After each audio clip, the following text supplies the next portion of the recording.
Sa dulo ng isang makitid na kalye sa baryo ng San Isidro, may nakatayong lumang bahay na matagal nang walang nakatira. Nababalutan ito ng lumot at baging. Ang mga bintana ay tila mga matang nakatitig sa sinumang maglalakas loob na lumapit. Ayon sa matatanda, sa baryo ang bahay ay pag-aari noon ng pamilyang Reyes. Tahimik daw ang pamilya, walang bisita, walang ingay, hanggang isang gabi na may narinig ang mga kapitbahay na sigawan. Kinabukasan, wala na ang pamilya, parang naglaho na, parang bula.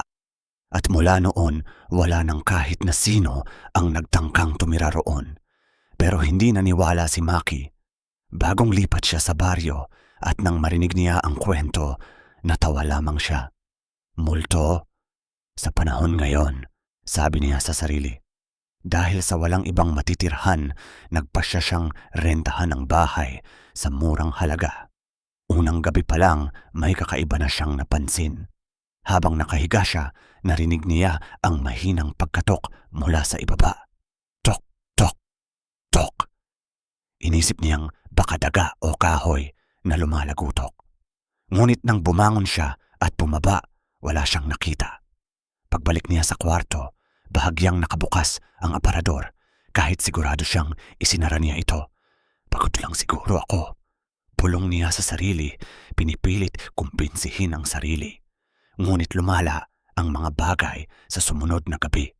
Bandang 2:00 ng madaling araw, nagising siya sa tunog ng marahang pag-iyak. Hindi ito galing sa labas, nanggagaling ito sa loob ng bahay.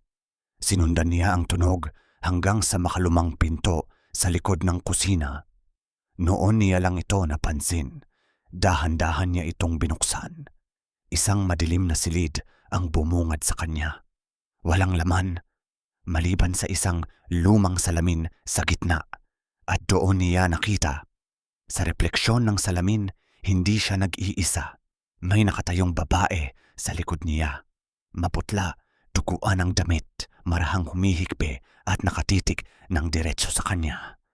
Ngunit nang mabilis siyang lumingon, wala. Huminga siya ng malalim, nanginginig habang sinasabi sa sarili. Hindi totoo, hindi totoo. Ngunit nang bumalik ang tingin niya sa salamin, mas malapit na ang babae. Ngumiti ito sa kanya at biglang nagsalita, mahina ngunit malinaw. Bakit ka bumalik?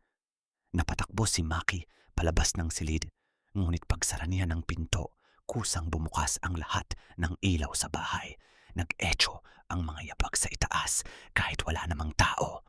Ang mga bintana ay kusang nagsara, isa-isa.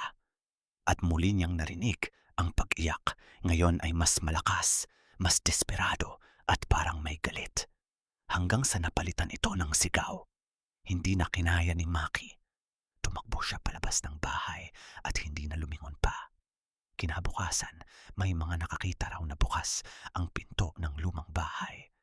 Ngunit walang bakas ni Maki. Parang naglaho rin siya. Tulad ng biglang paglalaho noon ng pamilyang Reyes. Simula noon, may bagong kwento ng ikinukwento ang mga taga-baryo. Kapag dumaan ka raw sa dulo ng kalye sa gabi, makikita mo ang isang lalaking nakasilip sa bintana ng lumang bahay. At kung tititigan mo siya ng matagal, ngingitian ka rin niya.